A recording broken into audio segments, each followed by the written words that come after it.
आपको भी लगता है कई बार कि मेरे को तो बहुत बनना ही था लेकिन मेरे बाप ने पढ़ने नहीं दिया, मेरे को तो बहुत बनना ही था लेकिन मेरी माँ ने मुझे रसोई करने काम नहीं सीखने दिया, मेरे को तो बहुत करना ही था। आपको बताऊं कि समुद्र में लॉबस्टर नाम की एक मछली होती है। क्या नाम? गूगल में सर्च करना बाद में, बाहर जाके। लॉबस्टर कभी सुना नहीं होगा। लॉबस्टर क्या होता है? लॉबस्टर जब भी मछली जब जन्म लेके बड़ा होता है, इसके ऊपर अपने आप एक कैल्शियम के परत जमने लगता है, यानी अब ये मछली बढ़ नहीं सकती, अब ये मछली बढ़ नहीं सकती। उसके ऊपर एक परत आ जाता है कैल्शियम का, शेल क्या बोलते हैं, एक शेल आ जाता है।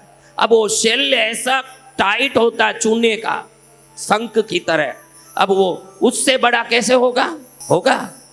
अरे ये मछली क्या आप जितनी विकसित प्राणी है, बुद्धि वाली है, लेकिन ये मछली जाके समुद्र में जो पत्थर होते ना, उससे जाके खुद को खूब जोर जोर से टकराता, इतना जोर से जब तक वो परत टूट न जाए, इतना जोर मारता है जाके कि वो परत टूट जाता है। अब परत टूटते ही ये बड़ा होने लगता है, लेकिन प्रकृति का नियम है कि वापस परत आ जाता है। तो ये परत आने और टूटने के बीच में जितना समय मिला उसमें संघर्ष करके उतना बढ़ता है। वापस परत आ गया तो गुपचुप नहीं रहता, वापस जाके खुद को ठोकता है। जो खुद के ठोका के भी बड़ा बनता है वही असली आदमी है और कोई नहीं है। मेरा भाई मुझे नुकसान कर रहा है, मेरे बहन मुझे तकलीफ दे दी, मेरे पति मुझे काम। आज इस औरतों में आधी औरतों का शिकायत है, मेरा पति अच्छा होता तो मैं कहीं पहुंच जाती। उस मछली को देखो, अपने परतों को तोड़ने के लिए पत्थरों से ठोकर खाने तक को भी उसको तकलीफ नहीं है। और आप पति और पत्नियों का नाम लेके अपने विकास की शिकायत करते हो। बढ़ना हो तो वे व्यक्ति पत्थर का मार खा के भी बढ़ेगा, ये गारंटी की बात है। और नहीं बढ़ना है तो उसका तो रहने दो, जैसा है वैसा, उसको तो रहना ही है। सत्य वचन सत्य। हाँ, बढ़ना है उसकी बात है। वापस बढ़ता है, वापस परत आ जाता है, वापस पत्थर से मारता है खुद को। दर्द नहीं होता होगा? कोई पत्थर से खुद को मार ले, दर्द नहीं होता होगा? वो कहता है कि हजार दर्द एक तरफ, मेरी विकास एक तरफ। जिसको विकास की चिंता आ जाए वो अपने मार से डरेगा नहीं, फिर वो विकसित होता रहेगा। मेरा पति ऐसा मिल गया। अभी और आदमियों को पूछो, बोलेंगे मेरी पत्नी सही मिलती तो मैं कहीं पहुंच जाता, मेरा बाप अच्छा मिलता तो मैं इंजीनियरिंग कॉलेज में पढ़ता। सब अच्छे ही मिल जाते तो फिर तू क्या चीज है रे बेटा?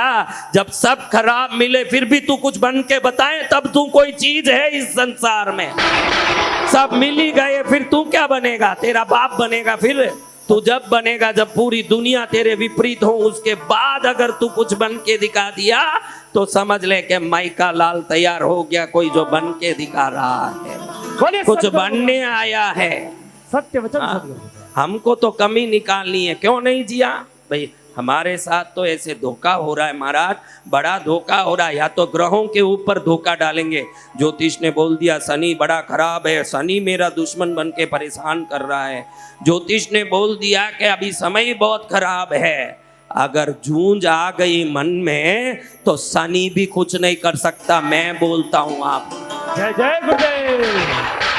जूझ आ गई मन में तो दुनिया में राजा बनने की ताकत हम रखते हैं, वो जूझ आना है। हजार बार मार खा के एक मछली अगर अपने आप को बढ़ा सकता है, आप मछली से गए बीते हुए नहीं हो, आप मछली से बहुत आगे हो।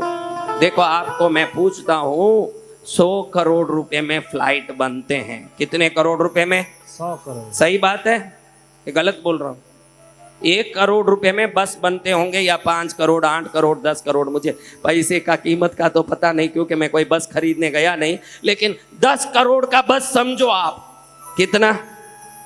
100 करोड़ का फ्लाइट समझो। सही है? अभी ये कोई भी फ्लाइट पहले ऐसे धरती पर ऐसे जाके बहुत दूर तक ऐसे जाके फिर टेक ऑफ करता होगा कि सीधे ही धरती से सीधे ऊपर चढ़ता होगा? धीरे धीरे टेक ऑफ। हाँ, सभी फ्लाइट दुनिया के पहले थोड़ा ऐसे धरती में चलेंगे, उसको रनवे कहते हैं। क्या कहते हैं? रनवे। रनवे में पहले थोड़ा चलेंगे, फिर टेक ऑफ होंगे, धीरे से ऐसे जाएंगे और आकाश में पहुंच जाएंगे। अगर समझो दिल्ली से बेंगलुरु जाने वाली कोई फ्लाइट है, दिल्ली से ही ऐसे ही सड़क पर जा रही है, बेंगलुरु तक सड़क पर पहुंच गई, उसके लिए काहे लिए भाई फ्लाइट, हो तो बस ही काफी है ना। जी भगवान।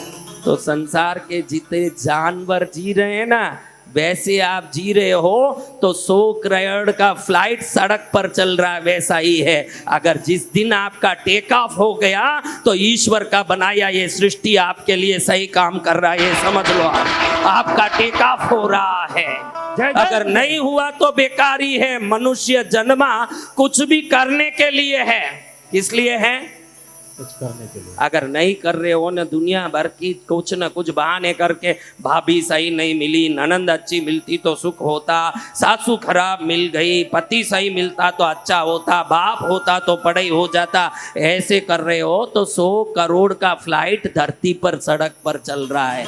अगर सब कुछ छोड़ करके बराबर झूंझ के उठ जाओगे और आकाश पर चढ़ोगे, देखो जानवर जैसे जीने के लिए जानवर ही काफी है। उसके लिए तू क्यों भाई, तुझे फ्लाइट बना के भगवान ने भेजा, कोई विशेष चीज बना के भेजा, फिर तो तुझे उड़ने के लिए भेजा है, धरती में चलने के लिए नहीं भेजा है।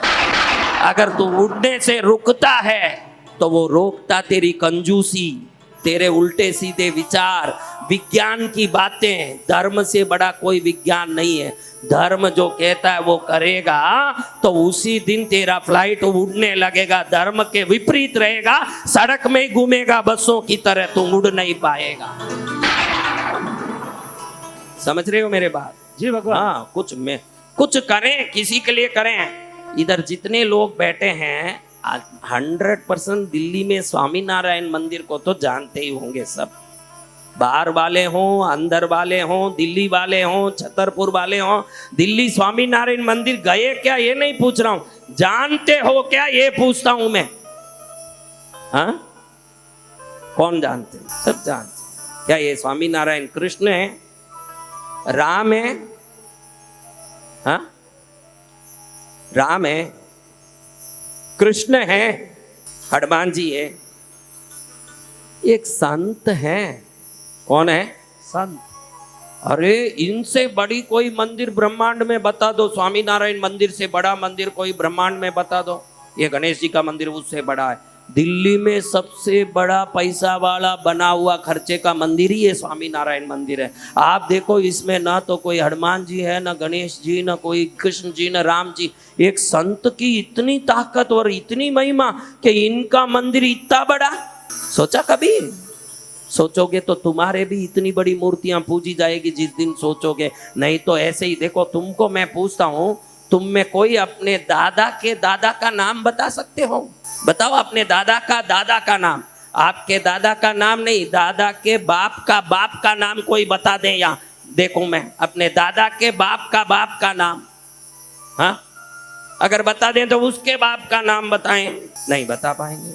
अभी मैं ये पूछ रहा हूं, थोड़ा शर्म रखो। तुम्हारे पोते का पोता भी तुम्हारा नाम बता नहीं पाएगा।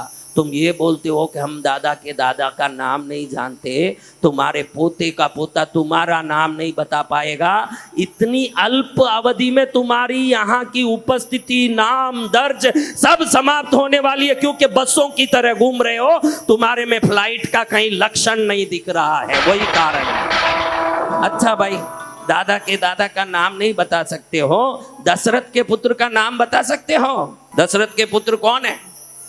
कैसे बता दिए? वो तो त्रेता युग में हुए। दादा के दादा तो 150 साल पहले हुए होंगे, ज्यादा से ज्यादा कितने हुएंगे?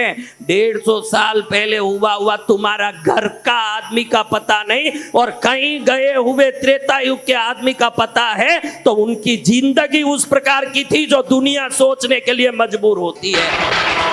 हाँ, कीड़ों की तरह मरोगे तो तुम्हारा कोई नाम भी नहीं ले पाएगा। मरना हो तो मौत भी ऐसा हो कि हमारा किस युग में जन्म हुआ कोई लेना देना नहीं, दुनिया याद रखे ऐसा जिंदगी हो, ये महत्वपूर्ण है। हाँ, सत्य। बोले कि दशरथ पुत्र तो मुझे याद है, तेरे दादा का दादा याद नहीं हुआ?